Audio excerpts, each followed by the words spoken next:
Muy buenas tardes, bienvenidos y bienvenidas a este segundo encuentro del ciclo de conferencias Patrimonio Fotográfico en América Latina. Es un gusto para mí darles la bienvenida desde el Centro de Fotografía de Montevideo.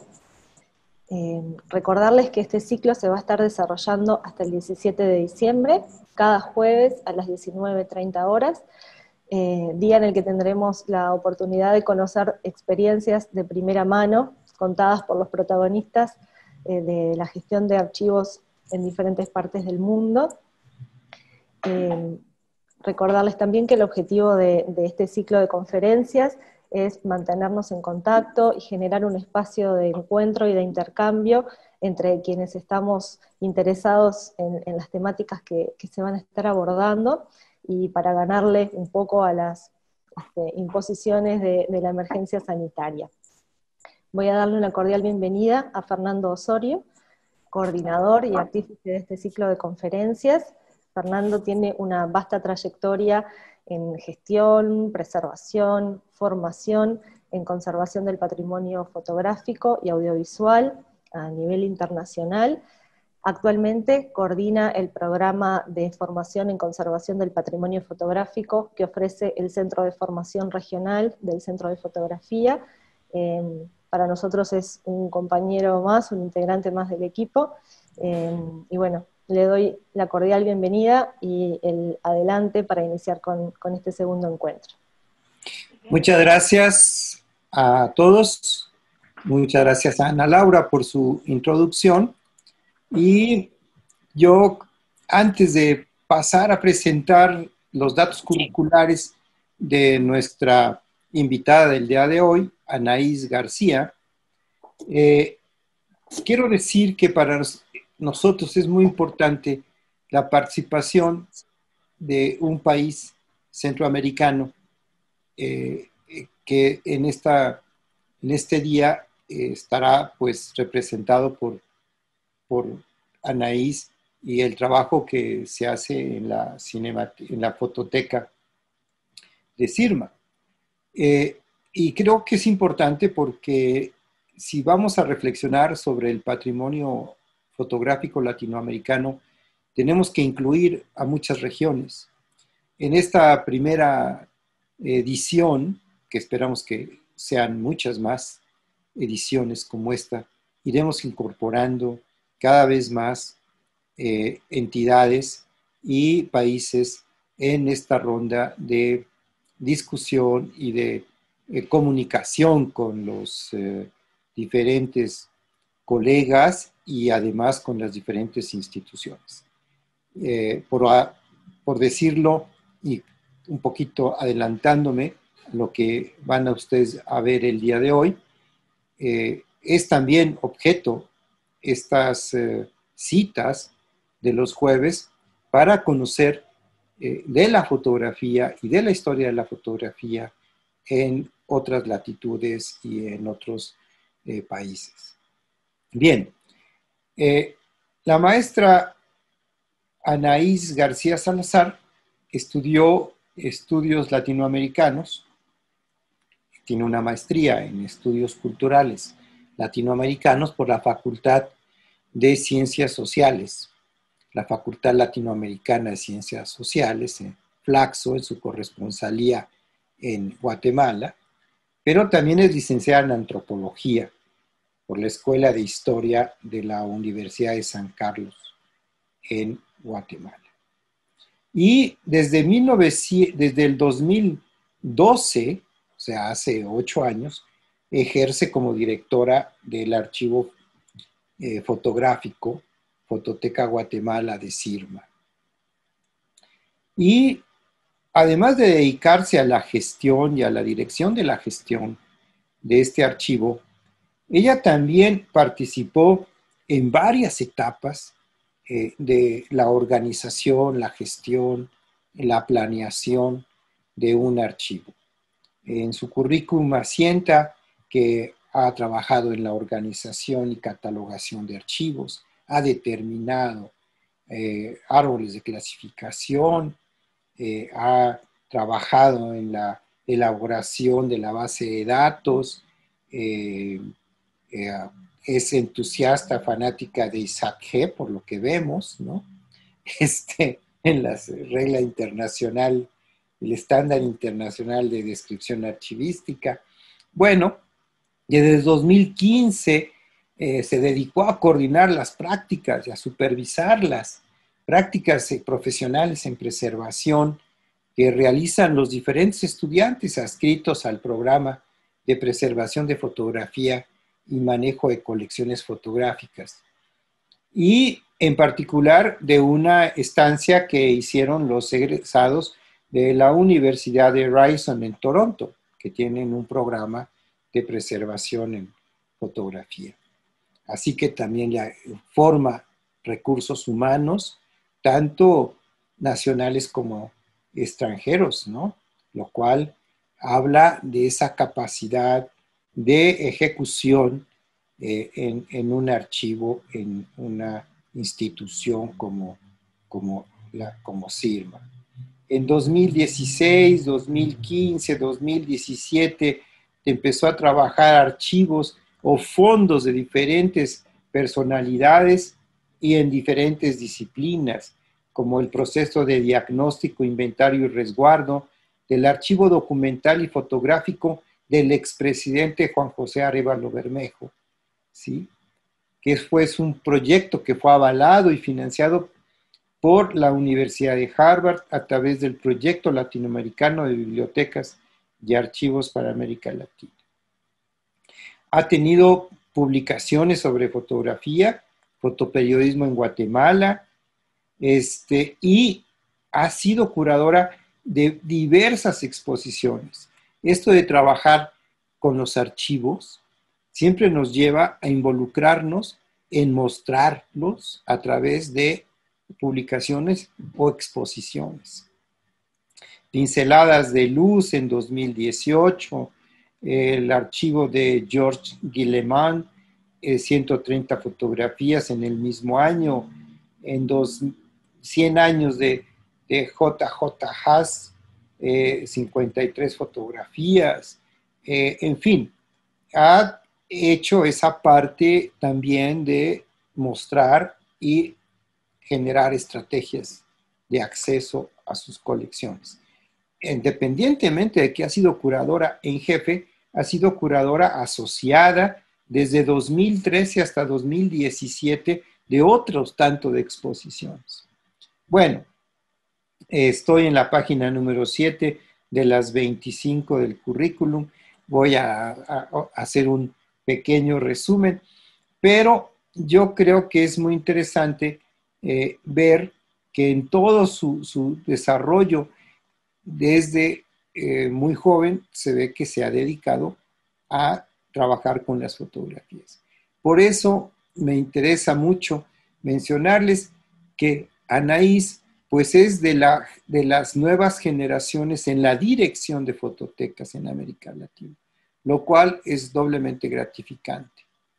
Así que voy a terminar ahí mi presentación y a cederle el micrófono a Anaís para que nos haga su presentación y después abriremos una pequeña entrevista y por último las preguntas que ustedes vayan formulándole y se disparen motivados por lo que Anaís nos va a compartir. Muchas gracias, Anaís, y muchas gracias a CIRMA por aceptar nuestra invitación a participar en este primer ciclo de conferencias sobre el patrimonio fotográfico latinoamericano. Adelante, por favor.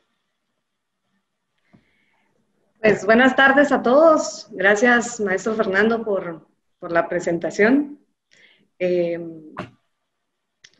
Sí, voy a agregar una cuestión ahí en la presentación, que bueno, desde el 2012 trabajo en la dirección de la fototeca, pero no sola, sino con un equipo de personas que, aunque es muy pequeño, siempre hemos trabajado en conjunto, haciendo catalogación y sobre todo las exposiciones. Ángeles Ávila y David Lutín están ahora como parte del equipo de la fototeca y pues ahí vamos tratando de resguardar, pero también de difundir, ¿verdad?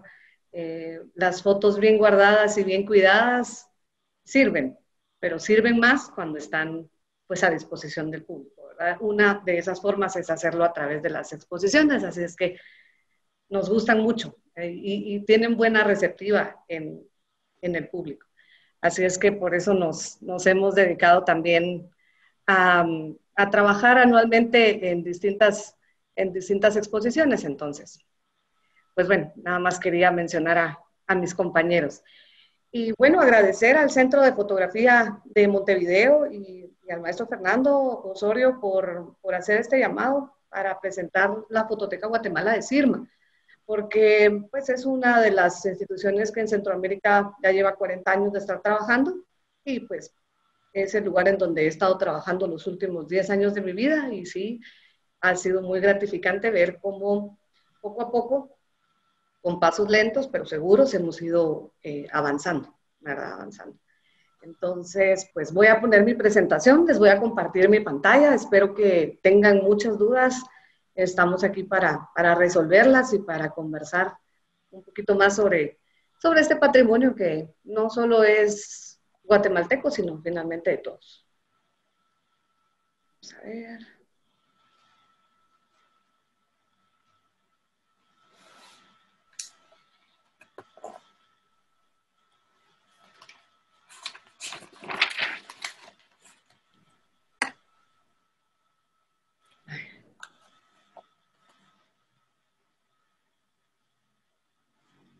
Bien, me parece que ahí se ve, ¿verdad? Si alguien me puede confirmar. Sí, está confirmado. Bueno, pues entonces les voy a contar sobre las colecciones de la Fototeca. La Fototeca Guatemala es parte de un centro de investigaciones regionales de Mesoamérica que se llama CIRMA. Esta institución es una fundación guatemalteca que se fundó en 1978. Entonces ya tenemos más de 40 años de estar trabajando y realmente el objetivo es el rescate, organización, conservación y difusión del patrimonio documental, bibliográfico y fotográfico, ¿verdad? También audiovisual, un poco, ¿verdad? En medida de lo que nuestras capacidades lo puedan hacer. Actualmente estamos compuestos de 3 actividades, de 3 áreas, la biblioteca, la fototeca y el archivo histórico, y estamos en una casa colonial dentro de la ciudad del Antiguo Guatemala. En Zacatepeques estamos como a 40 minutos, como a 40 kilómetros más o menos de la ciudad de Guatemala, que es la capital del país.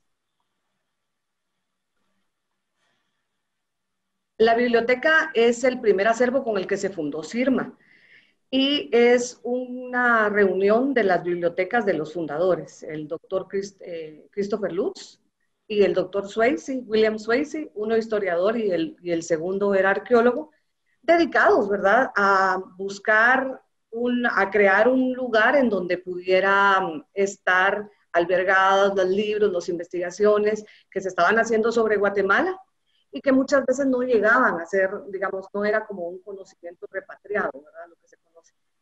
Entonces, ellos se dedicaron mucho a tener en un solo lugar información que pudiera servir a la investigación social. Y al año siguiente se fundó la Fototeca Guatemala, ¿verdad? Y en 1997 se fundó el Archivo Histórico. Entonces, el Archivo Histórico viene a complementar la idea de tener siempre material disponible para la comprensión, la investigación acerca de la historia del país. El Archivo Histórico tiene mapas, audiovisuales, documentos personales, correspondencia y un sinfín de formatos, ¿verdad? En realidad es el área que más formatos diferentes tiene. Y luego la biblioteca, pues, sí se encarga de bibliografía y revistas, ¿verdad? De libros y revistas. Y en el caso de la fototeca, pues, nos encargamos únicamente de trabajar con fotografía, en todos sus formatos, pero únicamente fotografía. Empezó la fototeca en 1979 y dio inicio como un esfuerzo de Mitchell Denver, con una idea de Mitchell Denver de encontrar en Guatemala esas colecciones que estuvieran en manos privadas o en familias y que tuvieran algo que ver con la historia del país, ¿verdad? Entonces, de esa cuenta es que las primeras colecciones que entraron al archivo fueron colecciones que eran lo que se conoce foto de foto, ¿verdad? Solo que de forma análoga. Entonces, permitían las familias que Mitchell llegara hasta sus casas a tomarle fotos a los álbumes y entonces se generaban copias de negativo. Se generaban, digamos, internegativos y con eso ya se hacían las impresiones. Y eso es lo que constituyen las primeras colecciones que se tienen pues, en el 79, 80, 81.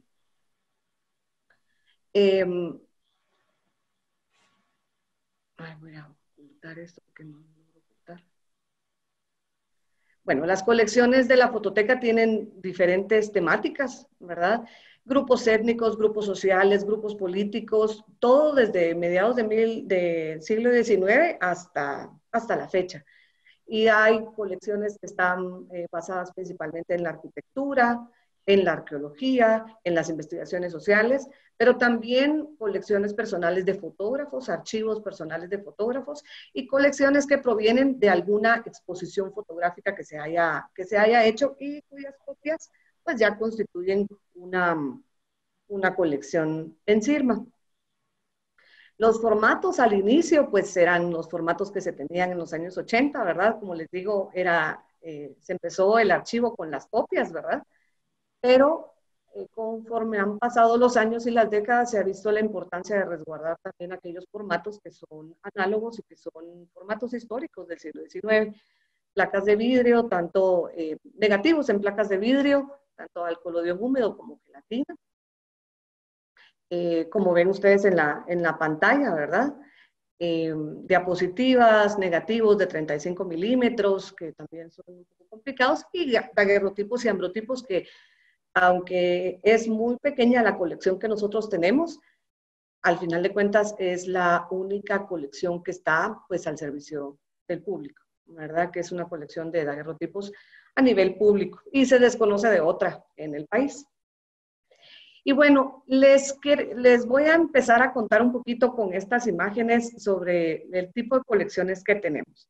Esta fotografía es de las ruinas de la Iglesia del Carmen, aquí en la antigua Guatemala, y pertenece al archivo del estudio Fotografía Japonesa. Fue tomada por Juan José de Jesús Yas, o su nombre en japonés era Kogeyasu, y fue uno de los primeros japoneses migrantes en Guatemala. Él vino a Guatemala sin ser fotógrafo y aprendió el oficio de la fotografía en el siglo XIX de la mano de un fotógrafo alemán que se llamaba Emilio Herbruger y que fue maestro a su vez de otros fotógrafos compañeros de don Jesús Yas. Estas son unas copias digitales de sus negativos al colodión húmedo y de gelatina seca.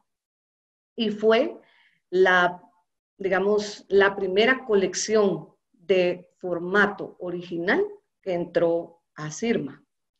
Son 928 placas y tiene pues la variedad del estudio. Tiene fotografías al aire libre y tiene retratos como estos que ustedes ven acá.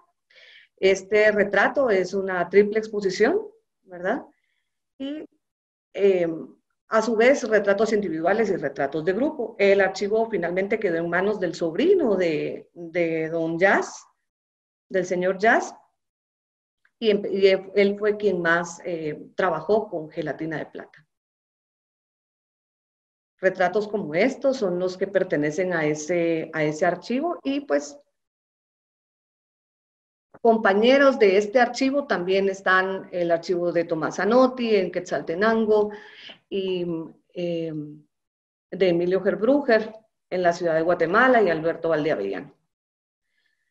De la misma época, digamos, y con una misma finalidad temática, digamos, para hablar de las temáticas de fotografías de procesos, ¿verdad? Están las obras de Edward Muybridge. Él es muy conocido en el mundo del cine y de la fotografía por ser uno de los precursores, ¿verdad?, de la fotografía en movimiento. En 1875 hizo un recorrido por Guatemala y visitó bueno, el recorrido en realidad era por toda la costa pacífica de México y de Centroamérica, para finalmente llegar, establecerse en Guatemala y hacer una historia sobre el proceso de cultivo del café. Y al mismo tiempo, pues tomó fotografías de lugares importantes como el lago de Atitlán, bueno, la antigua Guatemala, ¿verdad? Para quienes no habían visto esta fotografía, esta era la plaza anterior de la antigua Guatemala. Hoy es un parque central con otros diseños urbanísticos y arquitectónicos. Y sobre todo el proceso del café. Entonces, él hizo un recorrido por las fincas Las Nubes y por los puertos, ¿verdad? Y finalmente logró mostrar este tipo de imágenes que son para nosotros importantes y que al ser tomadas en 1875 se constituyen en las primeras fotografías tomadas al aire libre que se conocen del país. Muy hermano a este álbum original de albúminas que nosotros tenemos, está otro álbum de albúminas también, que es atribuido a Sanford Robinson.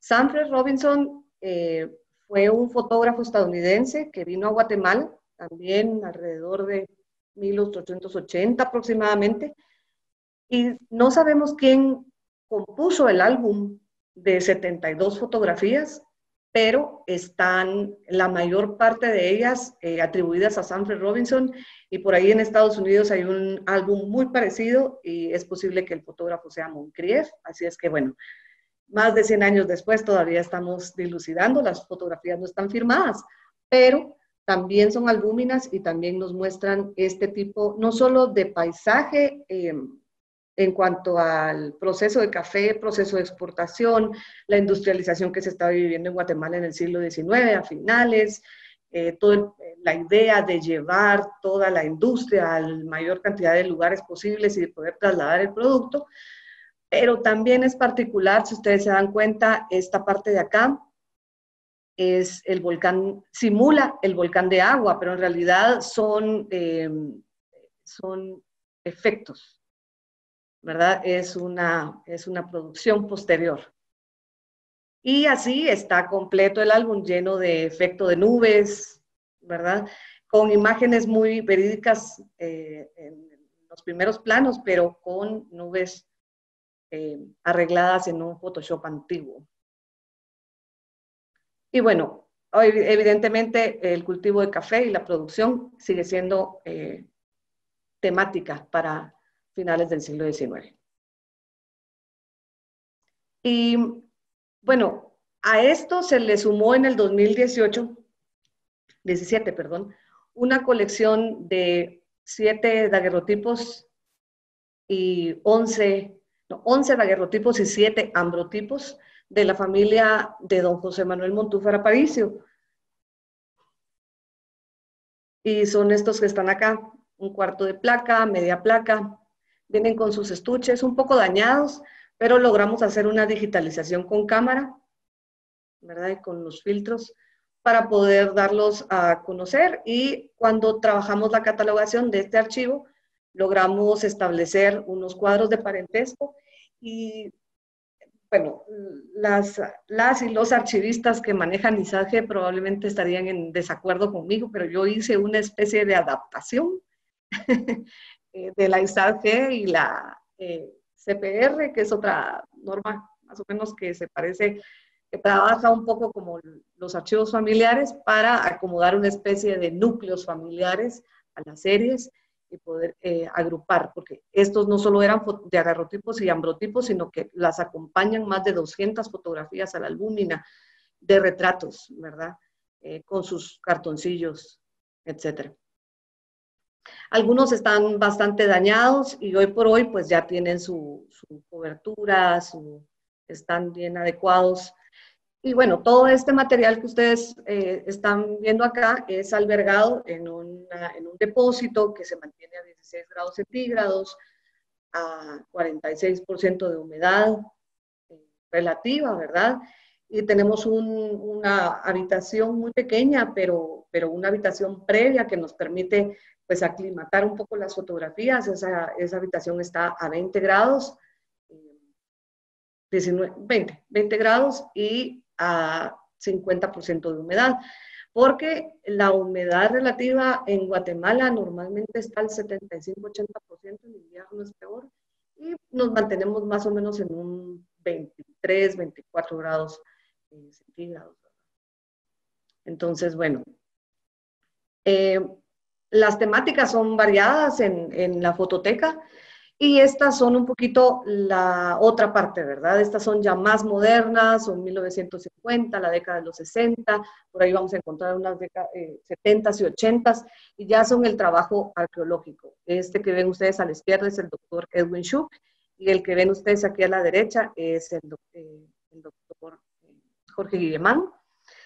Y ambos fueron dos arqueólogos empíricos, si se puede decir de esa manera. En su época no había una carrera de arqueología como tal, pero fueron los encargados de los dos proyectos más importantes de restauración en el siglo XIX. En el caso de Edwin Shook, el proyecto Tikal, y en el caso de Guillemán, el proyecto de Isenche. Y en este caso, este archivo los junta a los dos, porque en el archivo de Edwin Shook está Guillemán trabajando las estelas en Tikal, que fue parte de su trabajo también. Entonces, estos archivos de arqueología han sido importantes porque nos dan cuenta no solo de los procesos de restauración que en el país son bastante importantes y considerables para el rescate de patrimonio, pero también nos enseñan que la investigación y el registro a través de la fotografía son claves para entender los procesos que hoy se están desmoronando. Por ejemplo, las restauraciones que hoy no están funcionando o que sí están funcionando. Estos registros son parte del crecimiento científico que va teniendo esta disciplina. Y bueno, este es el otro archivo de Georges Guillemán, que además en el 2017 y el 2018 formó parte de un proyecto de catalogación y estabilización de fotografías y de documentos, auspiciado por la Embajada de Suiza en Guatemala. Georges Guillemán era suizo y él trabajó más de 30 años en el país.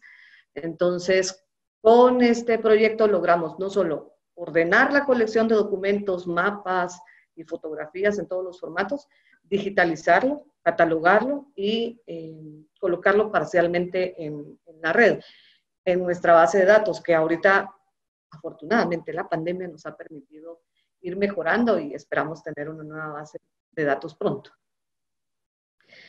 Y bueno, las temáticas se amplían cuando ya hablamos no solo de ciencias sociales, como el caso de la arqueología, también hay muchos archivos de antropología, pero también todo lo que tiene que ver con periodismo.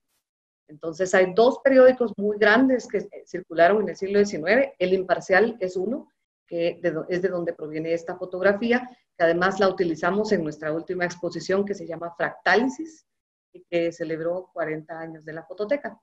Esta fotografía, lamentablemente, es de autor desconocido y es de las estaciones del ferrocarril en la ciudad de Guatemala en 1959. Y este tipo de fotografías son las que nosotros nos dan la oportunidad de decir, bueno, aquí hay un punto de partida para una investigación. Estas son imágenes que provienen del archivo El Imparcial, tomadas por distintos fotógrafos. Oscar Saavedra es uno de ellos y muy reconocido en el país. Esta es una danza de los pascarines. Y Antonio Tejeda Fonseca, que fue un gran descubrimiento cuando hicimos esta exposición de Fractálisis, porque nos dimos cuenta que él, que es pintor y de la rama muralista del país y compañero de Alfredo Gálvez Suárez, con quienes hicieron murales en distintos edificios de gobierno, ¿verdad? Como el Congreso de la República, el Palacio Nacional, pues también tomó fotografías y tomó este tipo de fotografías en negativos de 120 milímetros en un lugar bastante alejado. Hoy, me imagino en 1954, aún más alejado, Colotenango, en Huehuetenango, muy cerca de la frontera con México. Y bueno, El Imparcial tenía unos reportajes gráficos que permitían tener este tipo de historias que contaban, ¿verdad? Entonces, esta se llamó Cómo nace una noticia y era para celebrar los 30 años del Imparcial. Un poco más reciente, en la década de los 80, este tipo de fotografías del Honorable Comité de Huelga de Dolores, los antiguos miembros del comité, las grabaciones de los primeros videoclips en Guatemala, Alto al Fuego del grupo Alush Nahual, algunos yo vi por ahí de quienes estaban conectando que seguro recordarán a este grupo, todavía hacen conciertos en el país y fue muy mencionado en la década de los 80 y 90, sobre todo en esa década previo a la firma de los acuerdos de paz en 1996. Y bueno, esta fue una de las fotografías y del momento de audio, del videoclip más particulares. Estas pertenecen a un archivo que es el archivo del Gráfico y que fue el primer periódico que en Guatemala trabajó con imágenes a color. La arquitectura y el urbanismo están presentes desde el principio en todas las colecciones que tenemos y es muy consultada esta temática. Claro, estoy dejando muchas de fuera, pero arquitectura y urbanismo es muy consultado porque constantemente se necesitan hacer modificaciones al área, a los edificios, renovaciones, restauraciones, y este tipo de imágenes nos permiten saber qué había y qué no había, qué se puede tocar, qué se vuelve patrimonio histórico y qué no. Un ejemplo es, por ejemplo, esta iglesia que fue removida para hacer la construcción de la Sexta Avenida, la prolongación de la calle, ¿verdad? La verdad es que la iglesia la corrieron.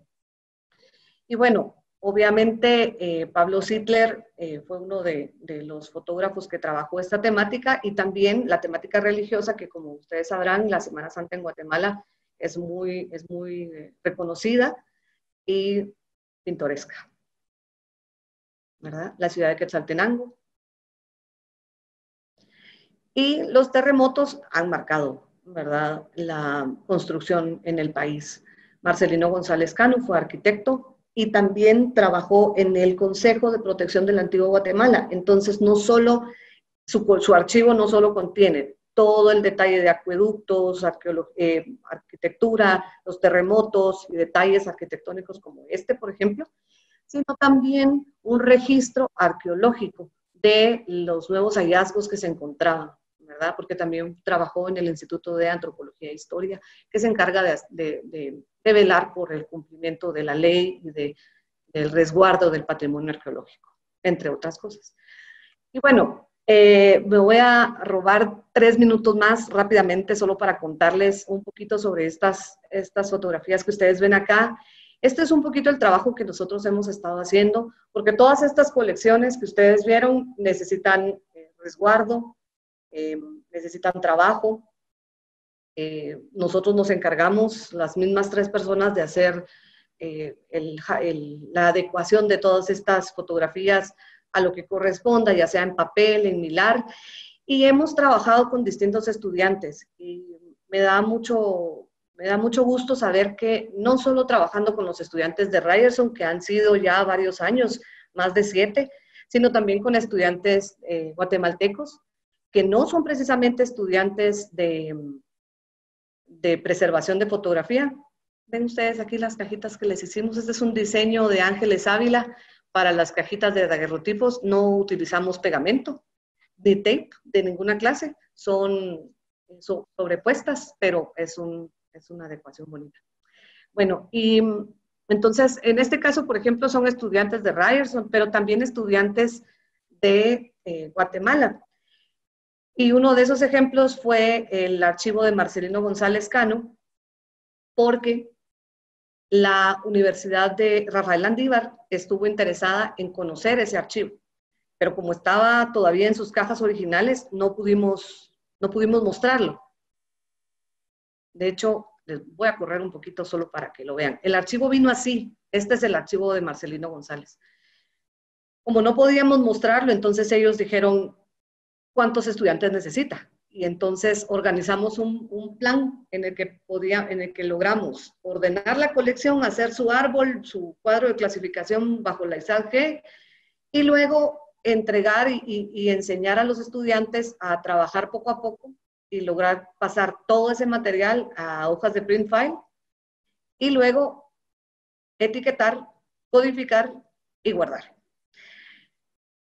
Fue un trabajo interesante porque solo ahí no había realmente difusión de la colección, estaba apropiadamente resguardada, pero luego logramos otro grupo de estudiantes, pero de la Universidad de San Carlos de Guatemala, o sea, estamos hablando de una universidad privada y ahora una universidad, la única universidad estatal, nacional, pública. Y entonces con los estudiantes que ya estaban a punto de graduarse de arquitectura, logramos agarrar por grupos, por unidades documentales compuestas, las diapositivas del archivo de Marcelino González y poder describirlas, ya con el lenguaje técnico que ellos conocían. Entonces, con ellos estuvimos trabajando todo el catálogo y el catálogo hoy está disponible para los usuarios y aprovechamos para digitalizar las imágenes que iban a requerir. Claro, estas fotografías están ahora en uso gratuito de los estudiantes de ambas universidades, pero para nosotros es importante que es una colección menos que tenemos con la angustia de cómo hacer para difundirla. Y de esa misma forma, voy a regresar un poquito, perdonen que los mareé, pero de esa misma forma logramos también trabajar con los estudiantes de archivística de la Universidad de San Carlos. Es un técnico en archivística que tiene la Escuela de Historia y con quienes logramos identificar temáticas de sobres de un periodista, Juan Rolando González Díaz, con más de 46,000 negativos en 35 milímetros. Entonces, entre todos, como parte de una práctica, logramos hacer pues un orden, ¿verdad? Todavía no hay catálogo, todavía no hay proceso de conservación a detalle. Falta mucho por hacer todavía. Pero nos da mucho gusto que hayan estudiantes que sigan involucrándose y que sigan formando interés, ¿verdad?, por rescatar el patrimonio fotográfico finalmente. Y bueno, yo me voy a quedar por acá ya contándoles qué hacemos, qué decimos, porque quiero mostrarles un poquito, les voy a pasar todas las fotografías, contarles que con este año cumplimos 41 años de estar trabajando en CIRMA. Hemos logrado pues que hayan 205 colecciones y actualmente más de 1,5 millones de fotografías en distintos formatos. Tenemos desde daguerrotipos, como les conté, hasta fotografía que nació en formato digital y que le comentaba al maestro Fernando hace unos días, nos da la angustia de saber que poco a poco vamos a perderla. Nos dedicamos a la difusión, vemos la manera de que el público le interese la fotografía, le guste. Esta es una exposición que hicimos del archivo de Georges Guillemard, está en el museo, actualmente está en el Museo Nacional de Arqueología y Etnología. Y dentro de la Casa de CIRMA, pues vamos haciendo las exposiciones que podemos y haciendo siempre alianzas con otras instituciones, como la Cooperación Española en Guatemala, distintas universidades, para lograr un poquito que más público conozca y se interese. Y Fractálisis es la última exposición que tenemos, la inauguramos en enero y a causa de la pandemia no hemos tenido muchos visitantes, pero ya a partir del próximo fin de semana, para quienes estén aquí en Guatemala, ya va a estar abierto hasta marzo del 2021. Y bueno, estas son 205 fotografías y están agrupadas por unidades particulares de fotógrafos. Lo dividimos en 6 regiones, en 6 secciones.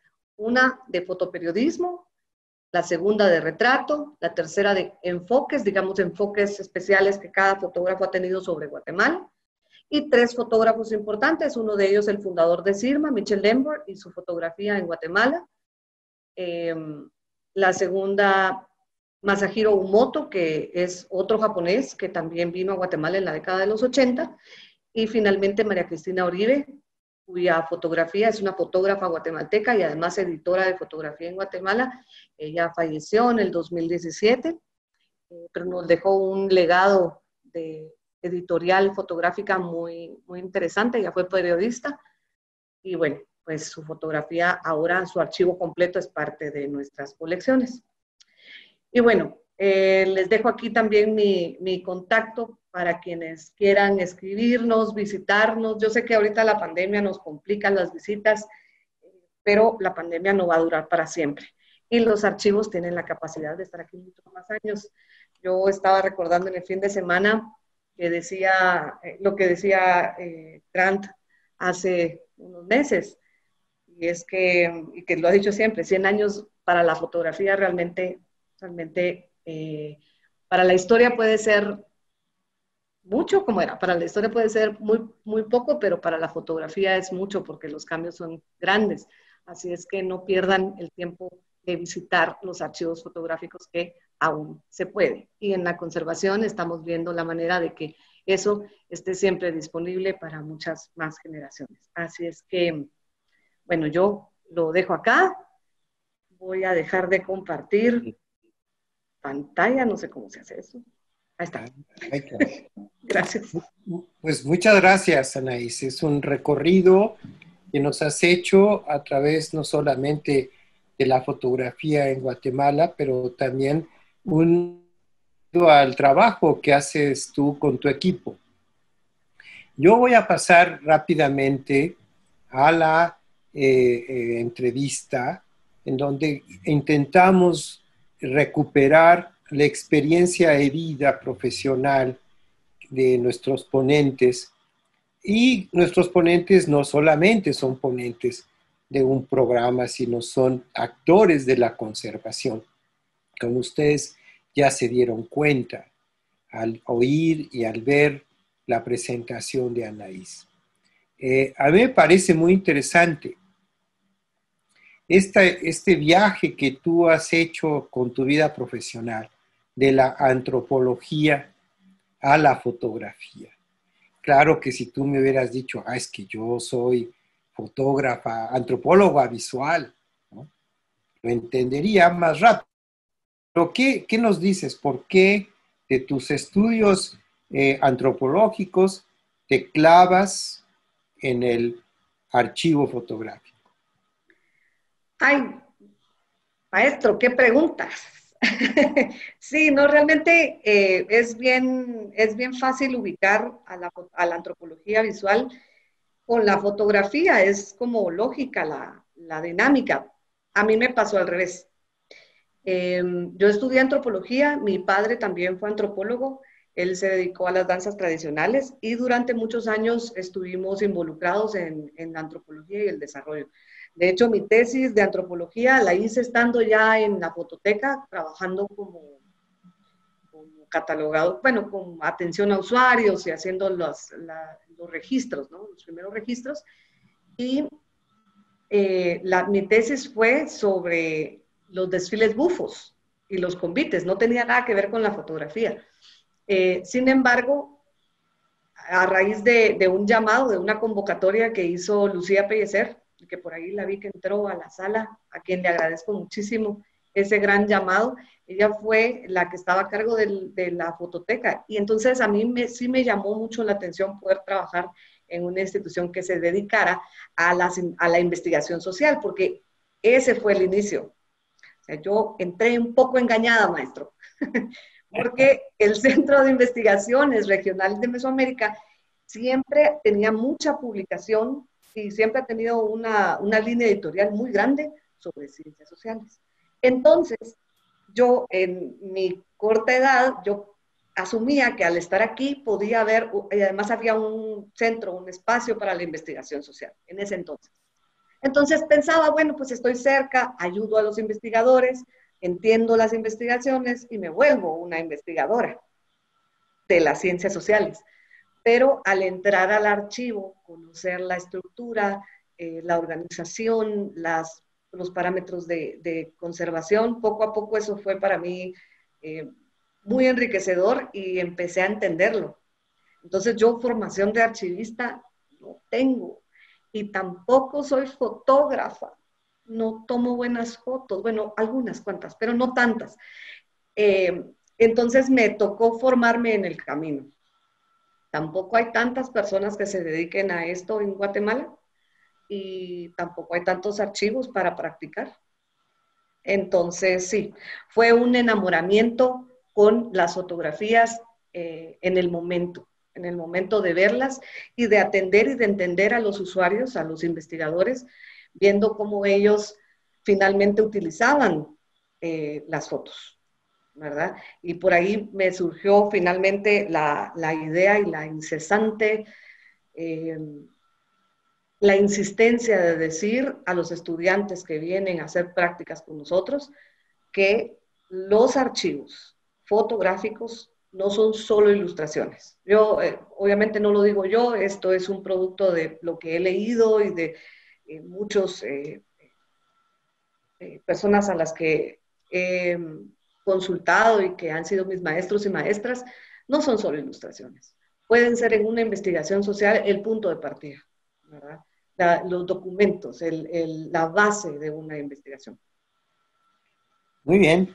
Antes de que formule yo la siguiente pregunta, quiero pedirle a los 55 personas que nos están oyendo que empiecen a pensar sus preguntas y que nos avisen por el chat si quieren formular la pregunta para que nosotros les demos la palabra, ¿sí? Mauro ahí está al tanto de esa coordinación, pero para que tengan tiempo, ¿sí? Entonces les advierto que ya se acerca la hora de las preguntas y el formato para formularlas. Bueno, tú lo dices muy rápido, hace un rato dijiste, la fototeca de Sirma en Guatemala tiene 205 colecciones y 1,5 millones de ítems.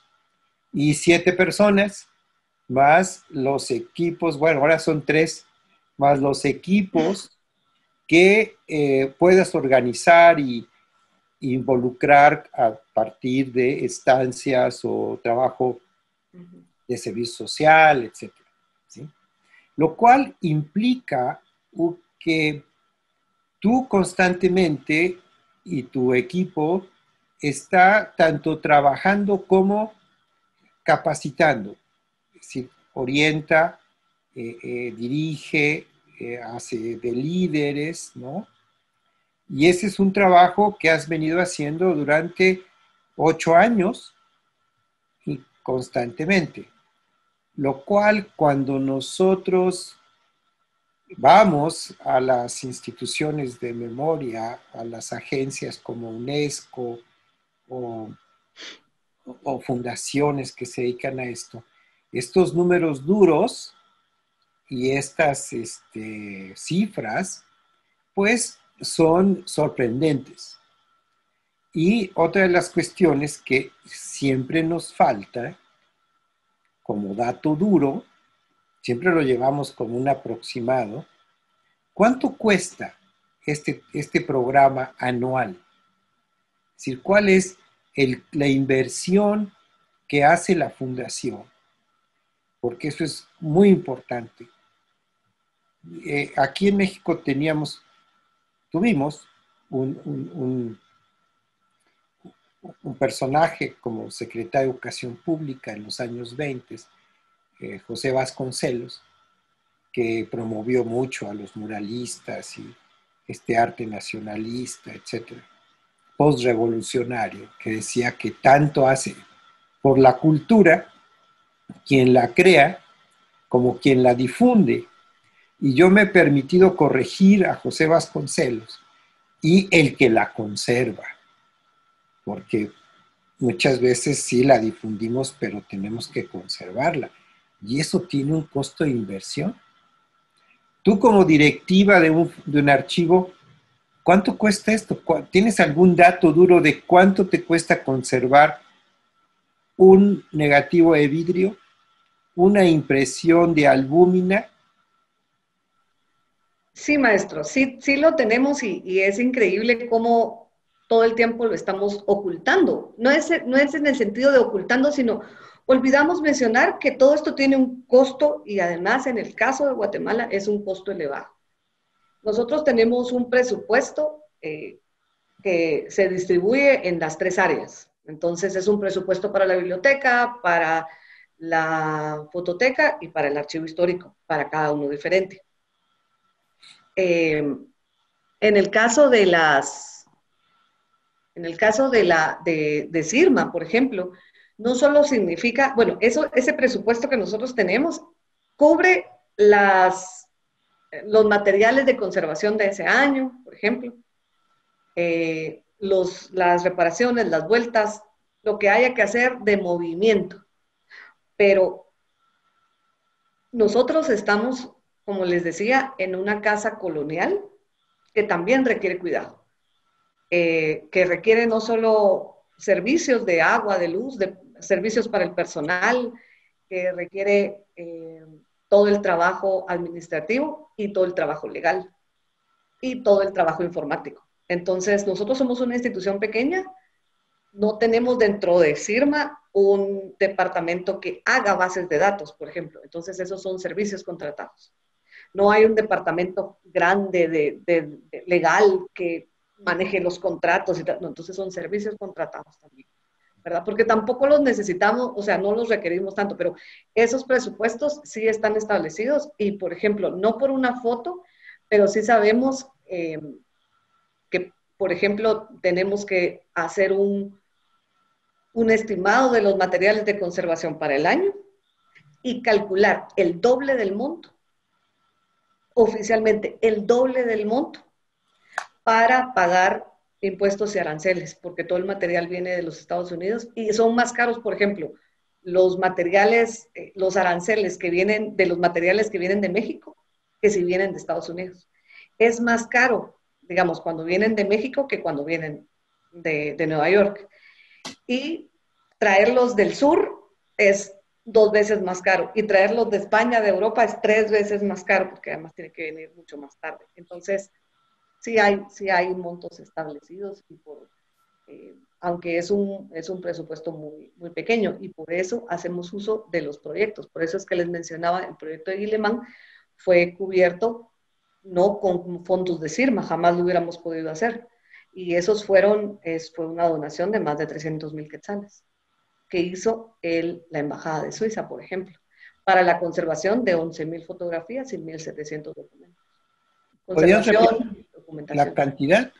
11,000 fotografías. 11,000 fotografías y 1,200 documentos. Pero 1,200 documentos, que cada documento puede ser como un mapa de 3 metros, como pueden ser las cartas, ¿verdad? Chiquititas, como pueden ser los tickets, en donde Guillemán iba apuntando las palabras que iba aprendiendo en Cachiquel.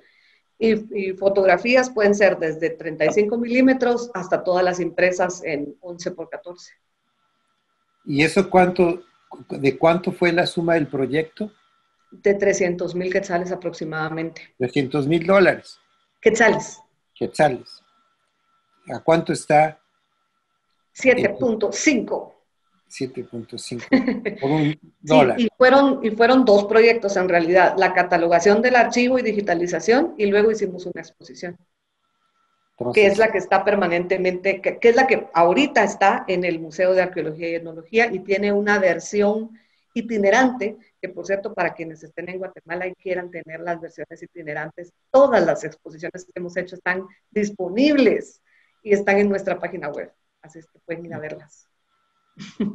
Entonces, digamos que la conservación de esos 11,000 fotos y 1,200 documentos están, es decir, no está considerada la estabilización. Nada más tú dijiste la catalogación, la digitalización y la exposición. No, sí se consideró, maestro, sí se consideró, se compró Mylar para los documentos y todo tipo de papel libre de ácido para las fotos y cajas. Muy bien. Entonces, tenemos oportunidad de una pregunta más, que tiene que ser una pregunta más visionaria. Anaís, ¿cómo se ve en el año 2025? En el año 2025 me veo en primer lugar sin mascarilla, maestro. Eso es importante. Muy bien. Muy bien. Bueno, esta pandemia sí nos dejó muchas cosas en CIRMA, y particularmente en la fototeca. Una cosa muy, muy increíble es que a partir de no poder entrar a los archivos, ¿verdad? De no tener la capacidad de movernos de casa y tener que trabajar en casa, empezamos a hacer revisiones de las colecciones. Muchas revisiones. Hay que revisar la base de datos. Entonces, sí cambió un poco la perspectiva que yo tenía de qué quería hacer o tener para el archivo en el 2025. Son 5 años, no es mucho, pero se pasan volando. Una de las metas, no me atrevería a decir que tengo solo una meta, hay muchas cosas que falta por hacer, pero uno de las principales es lograr tener una base de datos con fotografías para mostrar de las 205 colecciones. Es una cosa complicada. Ahora en pandemia hemos estado revisando nuestro catálogo. De hecho, le dimos cara vuelta a la página web. Ahorita todavía no la hemos sacado en vivo, pero pronto lo haremos porque nos dimos cuenta que no estaba respondiendo. Entonces, creo que le vamos a apostar, o le voy a apostar yo particularmente un poquito más a tener esa conexión a través de las bases de datos y de las páginas web, que si bien es cierto, no está en acceso de todo el mundo, ¿verdad? Sí tiene un buen alcance. Y quizá un alcance mayor que una exposición fotográfica. Nos hemos dedicado mucho a las expos porque son muy lindas y porque llaman mucho la atención y uno puede hacer muchas cosas, pero la parte de los catálogos, las bases de datos en línea, yo creo que esa sería como una de las cosas, como mi visión dentro de 5 años, poder decir, por lo menos tenemos las 205 puestas y se puede ver de algunas colecciones son inmensas. Estamos hablando de 250,000, medio millón de fotografías para el estudio Canche Serra, que es un estudio que funcionó en Guatemala de 1940 al 2012. Entonces, obviamente, hay cantidad de negativos, son más de 60 cajas. No vamos a digitalizar todo, pero sí hay una buena sección que se puede digitalizar y que se puede tener en acceso. Muy bien. Entonces, prácticamente, ustedes están abocando hacia un crecimiento hacia adentro, ¿sí? Es decir, que, bueno, yo te lo pregunto porque hay en una de mis últimas, bueno, no últimas, sino una lectura muy larga que he empezado a hacer, es sobre Alfred Maudslay. Aquí voy a mostrarles. Tenemos unas fotos de él. Bueno, entonces, Alfred Maudslay, que es este inglés que fue a explorar las arqueología maya, tanto a Honduras, a Guatemala y a México. Yo conocí un gran acervo que está en la Biblioteca Británica y que a mí se me antoja tener una copia en las mejores condiciones de impresión de pigmentos en América, porque no tenemos muchas fotografías de Maudslay, ¿sí? En América, como que se llevó toda su fotografía cuando regresó a su país, y es uno de los exploradores más interesantes que hay. Su visión, vivió en el lugar, pasó mucho tiempo, vivió con su familia. Bueno, entonces, pues, ojalá en algún momento podamos hacer alguna labor en cooperación, porque creo que la colaboración internacional y la colaboración institucional es una de las armas más importantes para lograr llegar a buenos puertos en este trabajo que nos hemos puesto encima de nuestras espaldas. Bueno, yo creo que vamos a pasar a algunas preguntas. Tenemos prácticamente 20 minutos para preguntas. Por lo tanto, le voy a pedir en el orden en que fueron apareciendo, a Jesús Lara que formule su pregunta, por favor. Jesús, tienes la palabra. Muchas gracias, maestro Fernando. Hola, Anaís, nuevamente. Hola, Jesús. Felicidades por tu ponencia. Bueno, me voy concretamente a la pregunta.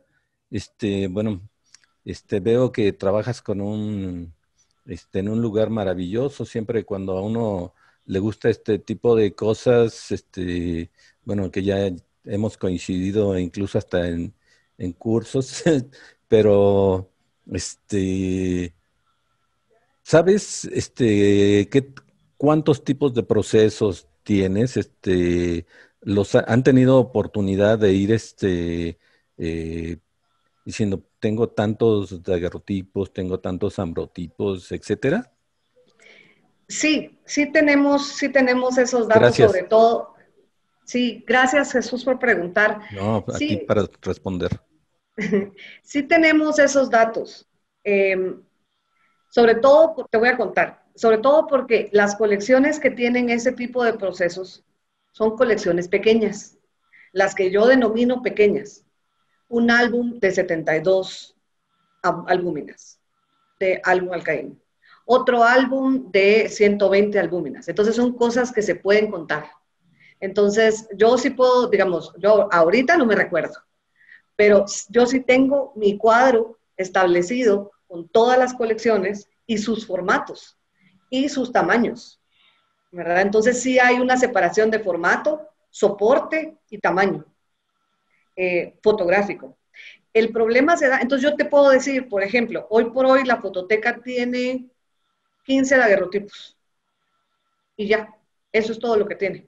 Porque sé que hay una colección que tiene 11, hay otra colección que tiene 2 y hay otra colección que tiene 1. Entonces, 14. 2 y 2 son 15, no, son 15 daguerrotipos. Yo te puedo decir que son 15 daguerrotipos. Y son 7 ambrotipos, por ejemplo. Pero cuando ya vamos y pasamos de los formatos del siglo XIX, allí es el problema. Cuando ya me toca a mí contabilizar negativos de 35 milímetros del archivo del diario El Imparcial, yo no los he contado. Entonces lo que tenemos es una cuenta de aproximado, en donde decimos, hay 260 cajas del gráfico y hay 25 cartapacios del Imparcial. A cada cartapacio le caben aproximadamente, ¿qué te digo yo? No sé, 5,000, 2,000, 3,000.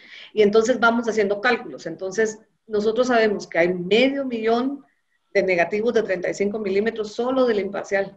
Y hay 260 cajas del gráfico con negativos de 35 milímetros de color y de blanco y negro en el mismo sobre porque pertenecen a la misma noticia.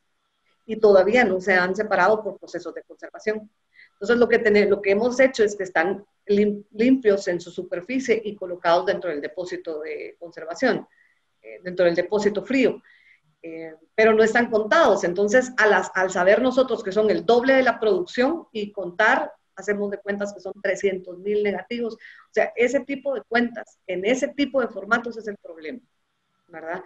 Acaba de entrar una colección de diapositivas. Las diapositivas todavía se pueden hacer cuentas. Podemos llegar a 8,000. Y en el caso del archivo de Marcelino Cano, que fue el que les mostré, que trabajé con estudiantes de arquitectura, nosotros sabemos que son 11,000 resto, pero tenemos el número, porque es con un equipo eran 17 jóvenes. Algunos faltaban, otros no llegaban, pero manteníamos un promedio de 10 estudiantes con nosotros trabajando. Logramos trabajar más de 11,000 diapositivas y contarlas y tenerlas y saber que ese es el número. Pero otros formatos no, ¿verdad? Entonces, ahí radica el problema. Todo lo del siglo XIX, sí. No sé si respondí tu pregunta. Muy bien. Totalmente, gracias. Muchas gracias. Bueno, Carol Sequeira Zúñiga, de Costa Rica, bueno, en primer lugar dice, ¿cuáles otras disciplinas de las que mencionó ha colaborado con ustedes en estos grandes proyectos? Bueno, principalmente debo confesar que es la gente de arte o de ciencias sociales, ciencias humanísticas y sociales, eso es lo que más viene. Entonces, los arqueólogos han trabajado, por ahí vi que entró Rafa Castillo, él fue el catalogador, bueno, fue el investigador principal, ¿verdad?, del archivo de Guillemán. Entonces, la arqueología ha sido súper importante. Arquitectura, ¿verdad? Preservación, archivística, historia. Entonces, en los proyectos en los que nos hemos visto involucrados, lo que tratamos de hacer, y esto no es solo de los años en los que yo he trabajado, sino muchos, este sistema de proyectos, ¿verdad?, alternos, viene desde hace muchos años en CIRMA, desde la época en que Lucía Pellecer me contrató, es que tenemos el componente de conservación, catalogación y digitalización, que ese es como básico, pero al mismo tiempo hacer un proyecto de difusión. Y ahí es donde nos involucramos con otras instituciones, con otras disciplinas, historiadores, sociólogos, lingüistas. Ahorita estamos trabajando con un proyecto que se viene para el 2021, donde están involucrados fotógrafos, historiadores coloniales, geógrafos, me parece que hay un sociólogo por ahí, y nosotros en la fototeca. ¿Por qué? Porque estamos trabajando, bueno, y las instituciones que tienen que ver con la Municipalidad de la Antigua, porque estamos trabajando acueductos y luz eléctrica. Cómo empiezan las distribuciones de la luz eléctrica y el agua en finales del siglo XIX, principios del XX. Entonces, todo ese tipo de cosas involucra a mucha gente, ¿verdad? A mucha gente. Sin embargo, no nos ha tocado agronomía, por ejemplo, tampoco hemos trabajado ingeniería civil, ese tipo de matemática, que sería muy interesante para ver qué se nos ocurre. Muy bien. Bueno, le queremos dar entonces a Germán Sánchez la palabra para que formule su pregunta. Germán, por favor. Creo que voy a encender la luz de aquí porque me estoy quedando en oscuras. Germán no está. ¿O sí Hola, está? buenas tardes. Ah, sí está. Adelante, Germán. Bueno, yo soy muy nuevo en esto, soy médico, no tengo nada que ver, pero fotógrafo apasionado, y mi interés, bueno, aparte de felicitar a Anaí por su exposición, yo me estoy dedicando con un pequeño grupo de colegas en la universidad de mi ciudad, de Rosario, en la Facultad de Medicina. Estamos recuperando un archivo fotográfico de principios del siglo XX, que son mayormente negativos de vidrio y diapositivas de vidrio. Somos muy neófitos en esto, o sea, estamos recién aprendiendo, pero nuestra intención es, estamos inventariando todo. Es todo un archivo médico, obviamente, únicamente de medicina. En negativos de vidrio hay dos formatos, dos tamaños, son aproximadamente unos 8.000 negativos, y diapositivas de vidrio también son aproximadamente unas 4.000. Todo de medicina únicamente, tanto fotos de patología, ¿no es cierto?, de piezas quirúrgicas, de autopsias, como fotos clínicas de enfermedades de principio de siglo, radiografías, fotos de libros, fotos de sala, de atención de pacientes. Muy interesante. Y bueno, un poco era preguntar una orientación, y sobre todo me interesaba saber cómo hacen la digitalización, si la hacen a base de cámaras fotográficas o de escáner y todo eso. Gracias. Bueno, no sé si soy yo la más indicada para explicar, o el maestro Fernando, la verdad es que sería genial, pero te voy a contar la experiencia que nosotros hemos tenido con las placas de video. Yo creo que una cosa importante es, para poder hacer cualquier proceso en archivos, es saber qué es lo que tienes. ¿De qué estás hablando? Cuando decís un archivo de fotografías en placa de vidrio, sí, ¿qué es? es colodión, es gelatina, cuántas son, de qué tamaño, de qué grosor, qué ha pasado con él. Ese tipo de información y el contexto siempre es importante. Y bueno, de allí pues ya vienen todos los procesos de adecuar ese material en buenas condiciones, que haya una forma de conservación, de estabilización del material. Y para la digitalización, que es lo que me preguntaste al final,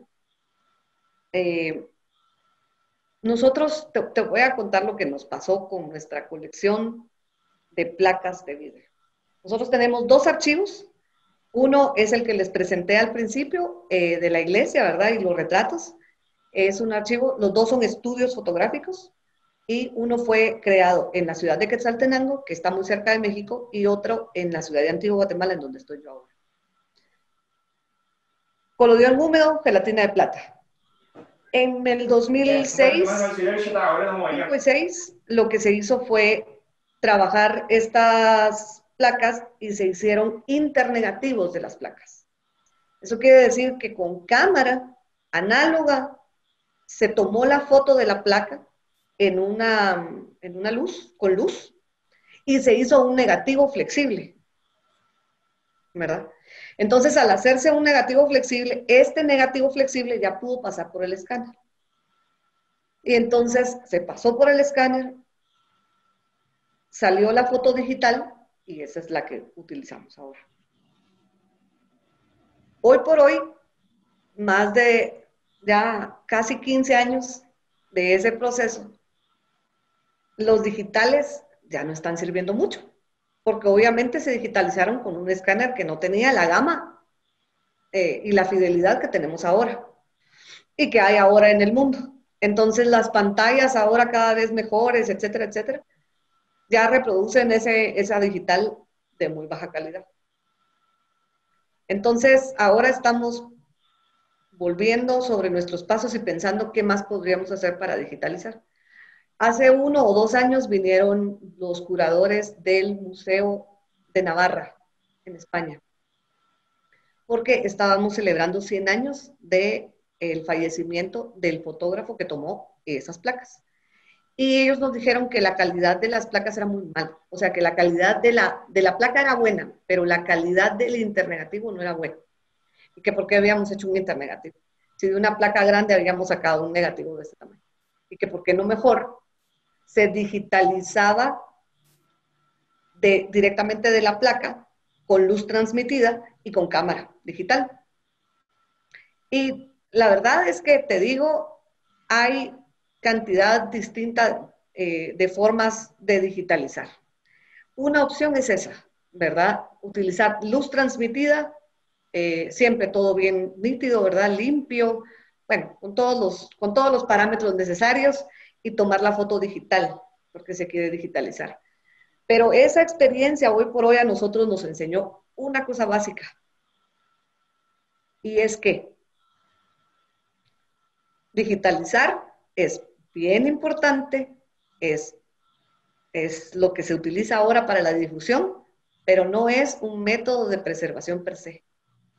Porque lo más importante es tener el original. Como nosotros tenemos el original y lo tenemos en buenas condiciones y lo hemos resguardado bien, hoy por hoy nos podemos sentar a la mesa y evaluar 5, 10, 15 formas de hacer la versión digital. Y vamos a encontrar alguna y seguramente podemos compartir y seguir trabajando, Germán, claro que sí, con gusto. Aquí estamos todos para compartir ideas. Se puede hacer, pero porque está el original y bien resguardado. Cuando se hicieron los proyectos, muchos otros proyectos de los que nosotros supimos, proyectos que se estaban haciendo y que estaban desechando los originales, que en algún momento eso nos dijeron a nosotros. Ahora que ya está el internegativo y ahora que ya está el digital, tiren todos los vídeos, ¿para qué van a estar conservando eso? Y nosotras aquí encima nos pusimos los pelos de punta y dijimos, no, jamás. Pero, digamos, hoy por hoy, 15 años después, la vida nos da la razón en el hecho de decir, como guardamos los originales, hoy por hoy la versión digital ya no está buena, se puede volver a hacer, claro que sí, pero porque, o sea, se puede volver a evaluar si queremos realmente hacer una versión nueva digital y poner las cartas sobre la mesa y decidir, pero porque está esa ese formato original conservado. Así es que seguro sí, una de las formas más comunes ahora está siendo digitalizar con cámara y luz transmitida, yo lo he escuchado,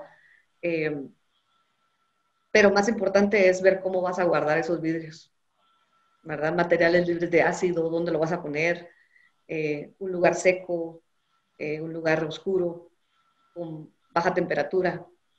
Los manuales son claros, ahí sí no nos perdemos.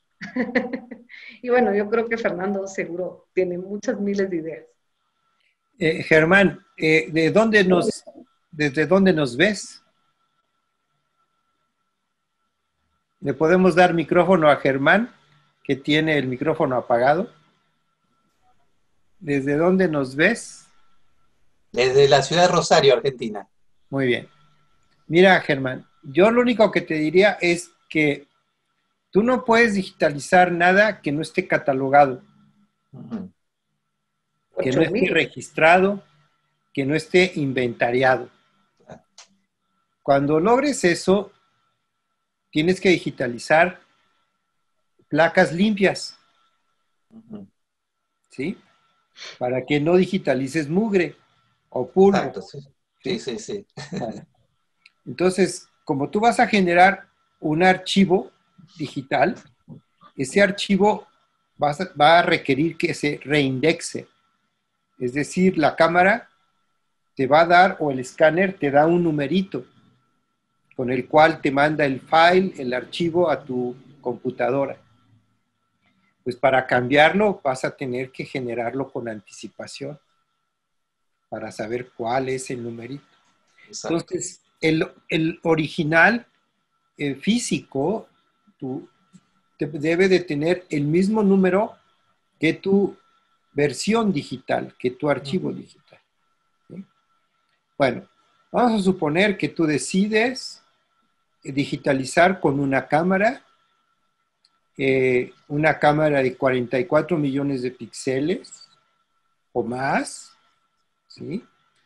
O con una estación Digital Technology Reservation, que es una Hasselblad de $89,000. Pero esa mesa tiene una luz de transmisión de flash. O sea, tiene un golpe muy fuerte, muy intenso de flash. Los negativos, ya sean de plástico o de vidrio, necesitan una fuente de luz muy potente. Lo que te quiero decir es que no es suficiente una mesa de luz, de LEDs o cosas así. Necesitas un golpetazo de luz, porque en el caso del vidrio, el mismo soporte hace que se pierda la luz al momento de entrar en el vidrio y dispersarse hacia los extremos, lo que se llama piping effect, el efecto de vaso comunicante, ¿no? Entonces tú necesitas caracterizar muy bien tu toma fotográfica. Y bueno, una mesa no necesitas $89,000 para tener una mesa con luz de flash. Con el mismísimo principio de la cámara oscura, que es un espejo a 45 grados dentro de una caja y que manda lo que va a ver la lente, ¿sí?, al espejo, y el espejo lo mandaba a un vidrio despulido, ¿sí? Bueno, tú vas a poder tener un vidrio despulido con perla número 22 o con perla número 25, 24 de un lado y de otro para que la luz se difunda. Pero en lugar de la lente de la cámara oscura, vas a poner un flash o dos flashes sincronizados, ¿sí? Vas a tener que hacer prueba y error, y entonces te vas a encontrar que una vez que has caracterizado todo, cuando amplías tu imagen en la computadora, tienes anillos de Newton. Y entonces te pones a limpiar todo otra vez, y otra toma y más anillos de Newton y en otro lugar. Bueno, entonces hay que buscar, colocar separar un poquito, pero milímetros, el vidrio de tu negativo o el plástico de tu superficie con algo, es decir, con una hoja de papel que tú cortes, de papel negro que tú cortes, para que separe, no haya esos anillos de Newton, lo cual no creo que se puedan eliminar del todo porque es una interfase, ¿no? Bueno, eso es lo que yo te recomendaría. Que tu grupo de trabajo se convierta en una fuerza de tareas y que esa fuerza de tareas vaya resolviendo paralelamente. Anaís en su ponencia hace un ratito, no sé si en las respuestas dijo, hay proyectos paralelos. En la gestión de las colecciones es muy importante que realmente sean proyectos paralelos y no proyectos transversales. ¿Sí? Sí, eso es muy importante. Yo, en mi experiencia, siempre que trabajaba en los laboratorios de conservación, las exposiciones se convertían en proyectos de transversión diagonal, es decir, nos partían el programa de trabajo, porque había que atender a los curadores, había que atender para proveerles de listas de obra, de digitalizaciones, de sacar y meter los originales, de que ya perdí la lista de obra, el PDF o el Excel, vuélvela a mandar, ¿no? Y tú tenías que hacer tu trabajo paralelo. Entonces hay que definir muy bien esos trabajos paralelos para que como que todo vaya generándose. A mí me da gusto ver que una persona, un director de un archivo como Anaís, tiene bien claro eso. No tiene miles de exposiciones. Tiene una cada 2 años, cada 3 años. Eso está bien. Pero hay instituciones que tienen una tras otra y entonces el trabajo hacia adentro se merma. Tú tienes una colección no muy grande, ¿no? Pero tú eres médico, dijiste, ¿no? Bueno, ¿cómo hace un médico para operar a una persona? La prepara, ¿no? Le saca análisis, le manda a hacer estudios, después le dice que decida cuándo quiero hacer la cirugía programada, a menos que no sea una emergencia. En la conservación es más o menos lo mismo. Bueno, voy a dejarlo ahí, pero quiero darle... Muchísimas gracias. No, al contrario, la palabra al Arturo Ávila Cano. Por favor, Arturo, ¿no quieres formular tu pregunta?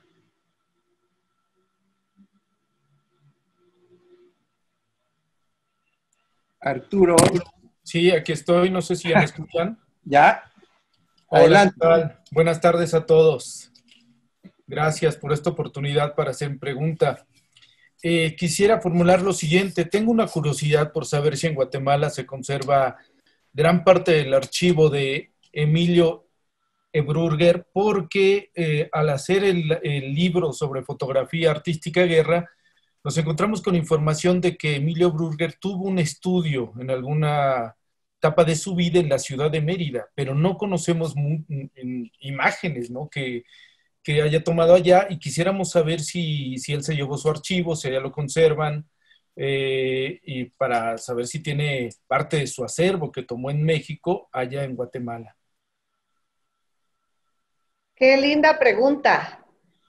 Qué linda pregunta. Muchas gracias. No sabía que él había estado en Mérida, desconocía. Bueno, te cuento. Si Sí. estamos hablando del mismo fotógrafo, Emilio Ebrurger estableció su estudio fotográfico aquí en Guatemala a mediados del siglo XIX. Y él fue el maestro, digamos, porque en el siglo XIX la fotografía, los estudios fotográficos eran eran un taller, ¿verdad? Como se conoce, de maestros y aprendices. Y esto lo dice, no lo digo yo, lo dice Arturo Taracena, historiador guatemalteco, que además trabaja en Mérida. Sí, en el CEPTIS. ¿Cómo? Trabaja en el Centro de Estudios Peninsulares y Ciencias Sociales de la UNAM. Correcto, sí. Entonces, él ha trabajado, él hizo un ensayo muy interesante sobre la historia de la fotografía en Guatemala. Y entonces, él explicaba cómo Emilio Gerbrucker había sido el maestro de Juan José de Jesús Llaz y de Valdeavellano, Alberto Valdeavellano. Entonces, don Emilio tuvo a sus hijos siguieron con el estudio, pero ellos principalmente trabajaron estudios y lo que se conoce de él, digamos, lo que se tienen como, sí, lo que se conoce son las tarjetas de visita. Yo les voy a confesar una cosa de la situación de la fotografía aquí en Guatemala. Hay todavía, somos la única fototeca que existe en el país. Hay bibliotecas en el país que tienen sus colecciones fotográficas, postales, algunas fotografías históricas, y les van llegando sobre todo ahora fotografía digital. Pero también hay muchas familias que todavía guardan sus archivos, etc. No hay más archivos, no hay más fototecas, no hay otros lugares a donde llevar archivos fotográficos históricos, solo CIRMA. Y somos, por la misión con la que fue fundada la fundación, no, valga la redundancia, no podemos no estar al servicio del público, o sea que nuestras fotografías son públicas. Las únicas fotografías públicas que se conocen de don Emilio Gerbrucker están aquí en CIRMA y es una pequeña colección de 26 tarjetas de visita. Tarjetas de visita muy pequeñas que son de grupos étnicos en el país. Él les tomó fotografía como un retrato, pero se las tomó al aire libre. Entonces, se ven muy bien, ¿verdad? Se ven muy bien. Y atrás de la tarjeta de visita, él le imprimió, las tenía impresas y él puso un texto sobre los cachiqueles, los quichés y los sutujiles, si no estoy mal, indicando que estas eran los grupos, las etnias en Guatemala, digamos, los grupos étnicos en Guatemala y de dónde venían, etcétera. Hace una pequeña descripción ahí. Entonces, es lo que nosotros conocemos. Sin embargo, sí sabemos que tuvo un estudio grande, que funcionó durante muchos años en la ciudad de Guatemala y que las fotografías no se desconoce el paradero final. Yo no sé, ojalá podamos pronto saber si hay un archivo completo de él, ¿verdad? Y quién lo tiene. Pero por el momento, lo que sabemos es lo que está público. Y lo que nos ha pasado es que otras cuantas fotografías de retratos han aparecido en otras colecciones porque vienen dentro de los archivos familiares. Claro. Entonces, si quieres conocer las fotografías, ya están subidas a la página web de CIRMA. En el buscador puedes poner Gerbrucker y te va a aparecer la colección. Yo sé que no es tan amigable nuestra página ahora, pero pronto lo será. Pero de todos modos sí se pueden encontrar. Genial, muchas gracias. Claro que sí, con gusto. Y qué lindo saber de Mérida. Yo tal vez en algún momento lo supe, no lo sé, pero me gusta saber ese dato nuevamente. Ay, pues ojalá y te podamos hacer llegar un ejemplar de ese libro de fotografía guerra que hicimos pues, acerca de ese estudio enigmático allá y mítico en Mérida. Y ojalá entonces nosotros les intercambiamos el que tenemos sobre historia de la fotografía que hizo el doctor Taracena. No sé si ustedes lo tienen, porque entonces sería pues para completar un poquito la información, ¿verdad? Genial. Siempre es bueno el intercambio. Muchas gracias. Buenísimo. A ti, gracias. Bien, pues parece que vamos dando buenos golpes a la piñata. Sí, vamos creando las conexiones necesarias para la colaboración. De eso se trataba, ¿no? Cuando hablamos de patrimonio de América Latina, hablamos de enigmas. Hablamos de muchísimas áreas en las cuales necesitamos mayor datos y confirmar otros. Bueno, Antonio Benda nos dice: hola Anaís, gracias por presentar y compartir la preservación de la identidad visual de un pueblo. La fototeca utiliza una política de pasantías con estudiantes. ¿Cuál es la tasa de empleo de esos estudiantes en el área de conservación de la fotografía en Guatemala? Ay, bueno, yo no voy a decir que no sé la respuesta, esa es la verdad. No hemos hecho un estudio de la tasa de empleos en relación a la archivística, pero voy a decir sin temor a equivocarme que es muy baja. Hay muy pocos archivos, miren, no hay archivos fotográficos, solo CIRMA. Entonces, CIRMA sería como la fuente de trabajo, la fuente laboral, y no estamos contratando todos los días, ¿verdad? Somos un equipo bien pequeño, el presupuesto de CIRMA es bien reducido y no tenemos contrataciones constantes. Pero también en el área de archivística ahora va creciendo poco a poco. Creo que esfuerzos como los que está haciendo la Escuela de Historia con su técnico en archivística, que poco a poco va, poco a poco, es como esfuerzos realmente grandes para mantener esa carrera, ese técnico, van dando frutos poco a poco, ¿no? Porque se trata de profesionalizar a las personas que ya de hecho están en los archivos también. Siempre, como lo hemos visto, ¿verdad? Los archivos siempre tienen alguien que está ahí. Alguien está manejando el archivo. No es probablemente la persona que mejor capacidad profesional tenga, pero está ahí. Entonces, el técnico también forma a las personas que quieren entrar a ese ámbito y a las que no están. Pero no hemos hecho una evaluación, o yo no la conozco, entonces no lo sé. Las personas que han venido a ser, los estudiantes que han estado trabajando conmigo, con la fototeca de Guatemala, en Guatemala, están en proceso de terminar su técnico en archivos y la mayor parte ya está contratada por un archivo. O sea, ya son parte de un archivo. Y por eso es que deciden entrar al técnico. Yo sé que el técnico no se abre todos los años, sino que hasta que sale la corte, cuando vuelven a tener otra vez todo el buen número de solicitantes, vuelven a abrir el técnico. Creo que esa es la dinámica. Si hay alguien de Guatemala que pudiera confirmar eso, sería genial. Y en el caso de los Estados Unidos y Canadá, en el caso de Canadá, que es de donde vienen las estudiantes de Ryerson, les está pasando algo parecido porque les está costando encontrar trabajo también. Es lamentable porque archivos fotográficos sobran. Como yo decía, ¿verdad? ¿Qué hacer? Sobra. ¿Quién lo pague? Cuesta. Entonces ya un trabajo remunerado, una posición laboral está más difícil.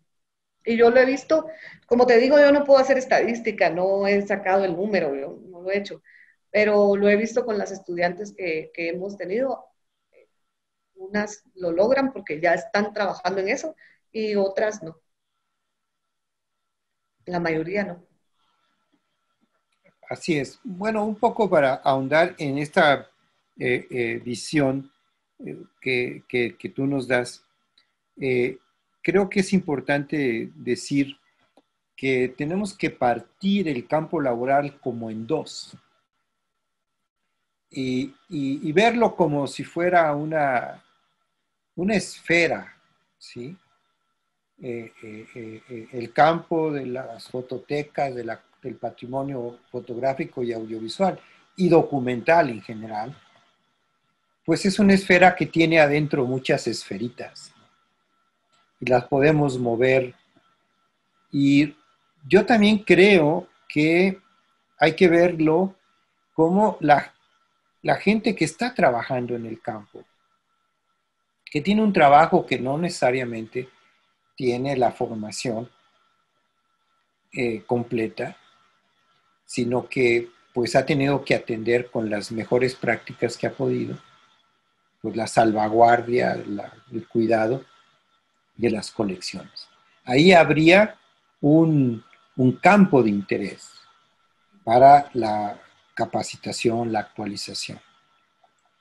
Y otro es precisamente la búsqueda de que jóvenes de otras disciplinas, además de la archivística, la conservación o del papel, de la fotografía, se formen.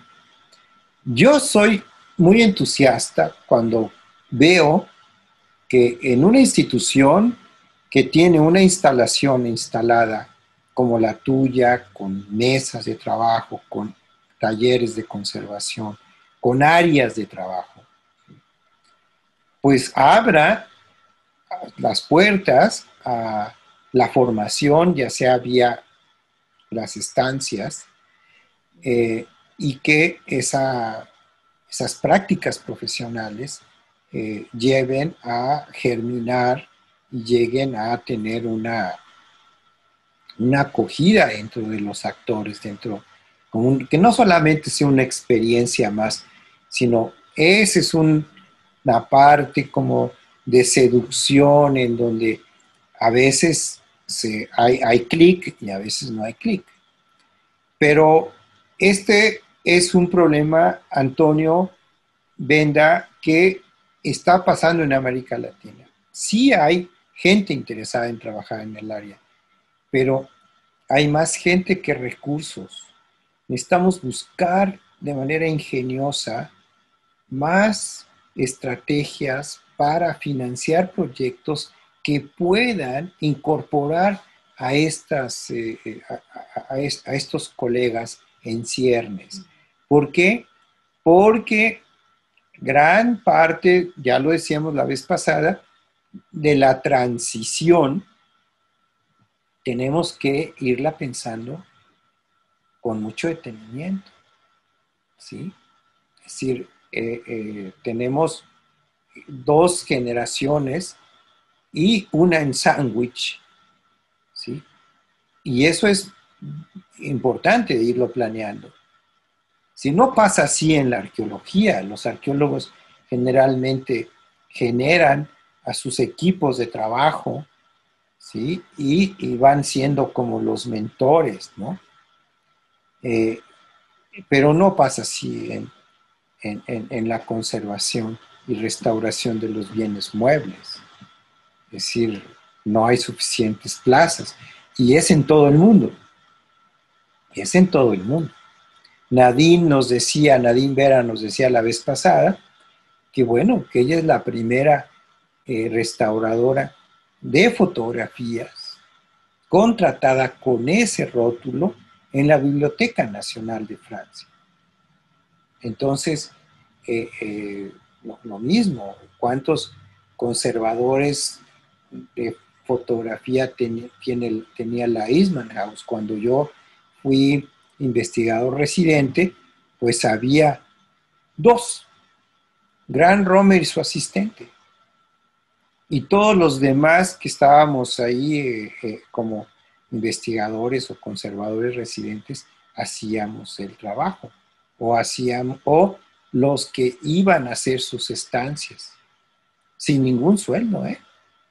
O sea, uno podía ir a Rochester pagándose sus propios gastos de estancia a trabajar aprendiendo y aprendiendo a trabajar. Esa ha sido una característica de esto. ¿Cuántas personas trabajan en el atelier de restauración de fotografías en París que formó Anne Cartier? Anne Cartier se jubiló hace 2 años. Entonces, la presencia de algunos de nosotros, pues es de más de 10 años en un lugar. Bueno, yo a los 10 años por lo menos ya trato de irme, ¿no? Para poder crear nuevas aguas. No digo que todo el mundo lo haga, eso es mi posición personal, ¿no?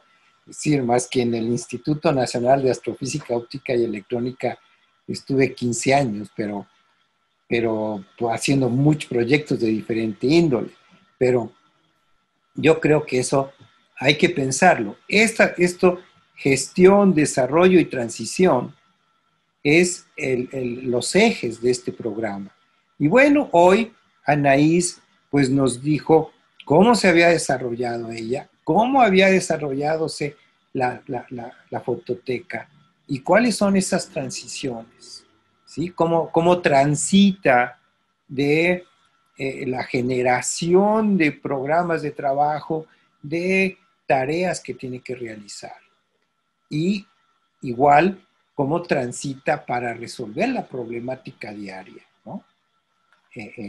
Pues si no, digo, 10 estudiantes en práctica profesional, coordinarlos, pues es algo que no cualquier persona lo hace. De repente se engentan, ¿no? Las instituciones se engentan. ¿Qué hacen esto? A mí me pasó una vez había 6 haciendo pasantía, 6 chicos haciendo pasantía en mi laboratorio en Fundación Televisa, y había unas chicas muy jóvenes que y de repente me dijeron, ¿y esas niñas qué hacen ahí? Pues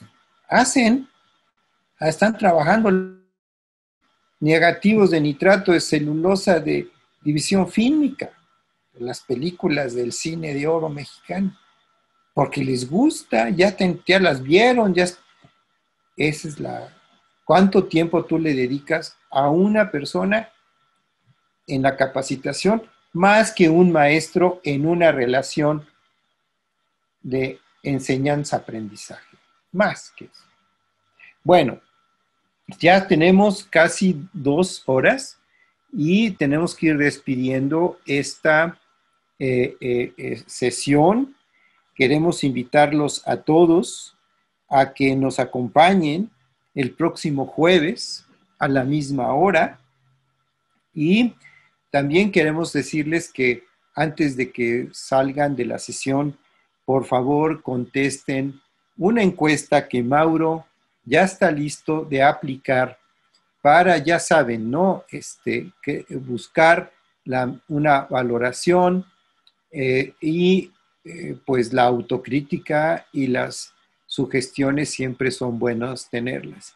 Ya está en pantalla la encuesta, ¿sí?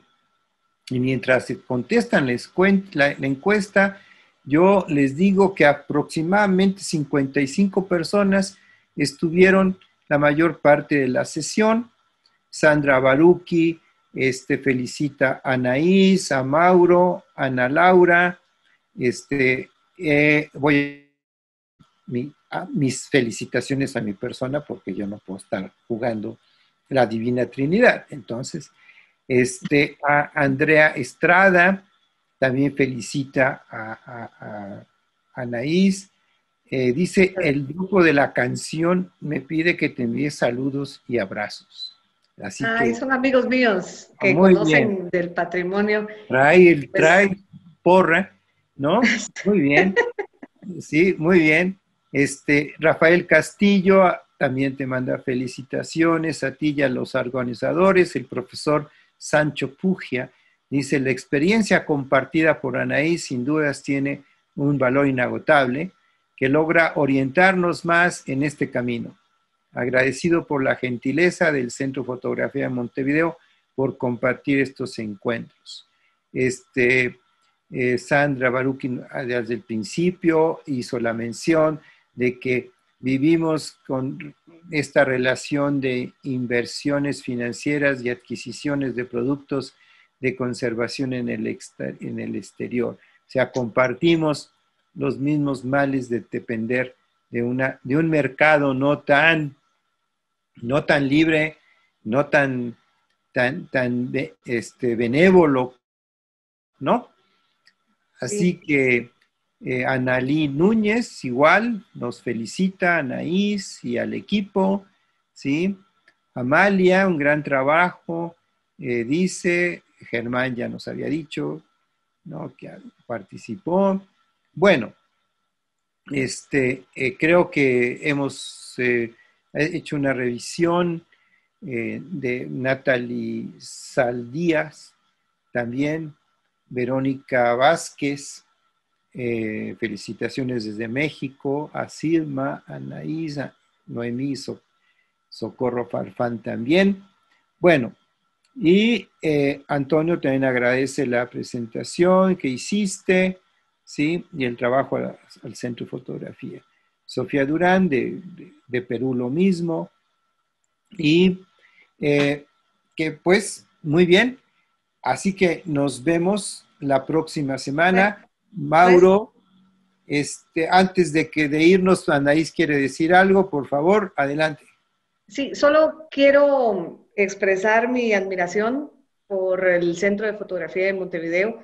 Ellos no lo saben, pero yo los sigo todo el tiempo en sus redes, en Instagram, en Facebook y en su página web, y de hecho fueron parte de las páginas que nosotros evaluamos para trabajar en nuestra nueva base de datos. Así es que mis felicitaciones por el trabajo que están realizando y por lo que han hecho. Las exposiciones que tienen ahorita al aire libre están súper lindas, así es que les recomiendo a todos los que han estado conectados, los que están ahí, que visiten esas páginas, que busquemos ese tipo de centros que se dedican a la fotografía, porque son espacios en donde podemos conocer más sobre la fotografía, sobre el patrimonio, pero también sobre la gestión, ¿verdad? Y también agradecerle al maestro Fernando Osorio por su invitación y por ese espíritu y energía de estar coordinando tantas actividades, maestro.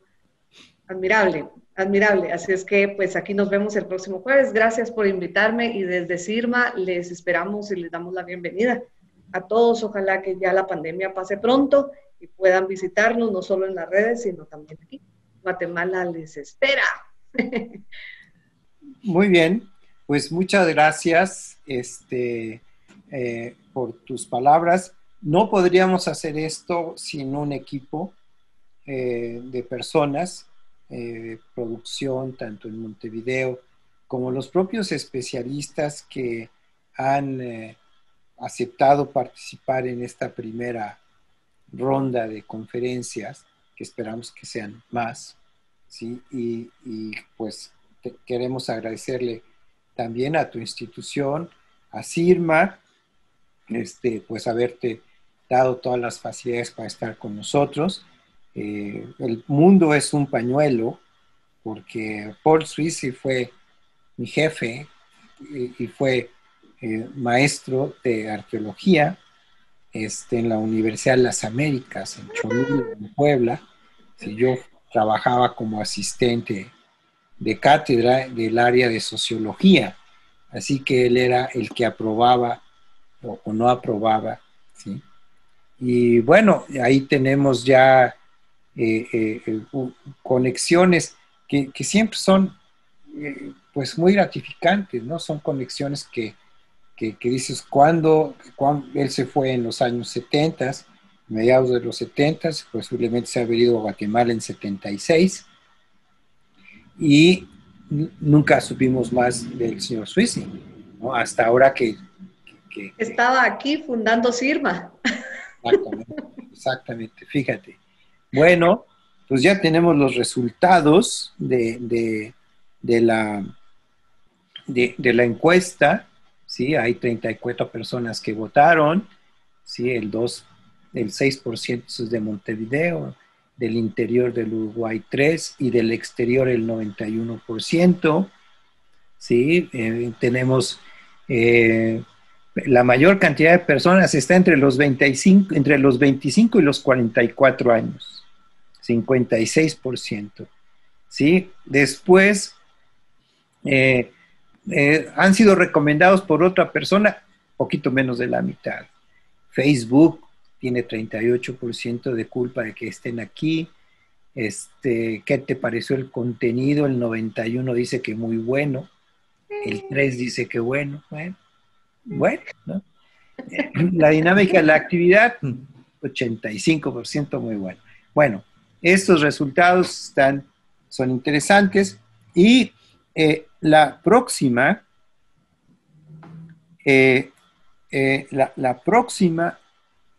es una conferencia de Denise Labraga, de la Biblioteca Nacional de Argentina, en Buenos Aires, y del área de la conservación de fondos. Denise es egresada del programa de formación en patrimonio fotográfico, en conservación de patrimonio, del programa del CDF en Montevideo. Y ella nos va a presentar un estudio de caso. de un fondo de fotografía, de fotoperiodismo, ¿sí? También muy interesante. Así que nuevamente los invito a que se conecten en 8 días a la misma hora y les pido que ustedes compartan la información de este ciclo con todos sus colegas en el trabajo y con sus amigos y todas las personas que crean ustedes que les interese. Ya llevamos 2, ya vieron ustedes de qué se trata y creo que mientras más seamos, mejor. Muchas gracias, Anaís. Muchas gracias, Mauro. Muchas gracias al equipo del CDF, a Pablo, a Ana Laura y a cada uno de ustedes que nos han visto. Quisiéramos que todo el mundo encendiera, los que están todavía, que son 45 personas, encendieran sus cámaras y nos viéramos para saludarnos y no estuvimos ahí. Hay que ponerlo en galería para que veamos a 49 personas. Ahí está Verónica, ahí está Sandra, unos los reconozco, otros nombre. Ahí está Lucía. Hola, Lucía. Ahí está Lucía Pellecer, ajá. Y Lili Córdoba también. Hola, Lili, qué gusto verte. Muy bien. Igualmente, verte, escucharte, Anaís. Ay, qué bueno, qué bueno. Bueno, pues ya estamos ahí viendo la galería. Hay unos tímidos que no quieren entrar, tienen pánico escénico. No lo vemos ni sentimos el pánico. ¿Sí? Simplemente es una condición. ¿Sí? Yo por eso traigo algunos invitados, ¿no? Como cuando tengo algún problema. ¿No? En fin. Y también tengo otro, que es un asesor constante, el señor Freud. ¿No? Pero bueno, estamos viéndonos la próxima semana. Muchas gracias y buenas noches. Gracias a todos, buenas noches. Felicidades Fernando, a todos. Buenas noches. Perdón, Fernando, tenemos por ahí a Denise también. Saludos. Denise está por ahí. Está por ahí también. Sí, Denise está acá. Es la que va a estar el próximo jueves como invitada. Sí, Denise está ahí en la segunda pantalla. Sí. Buenas noches, Denise. Estaba escondida. Buenas noches, muchas gracias. Saludos también a Ana Arriola, que también anda por ahí, a Ángeles y a David Lutín, que son parte de Sirma. Gracias, chicos. Muchas gracias. Gracias.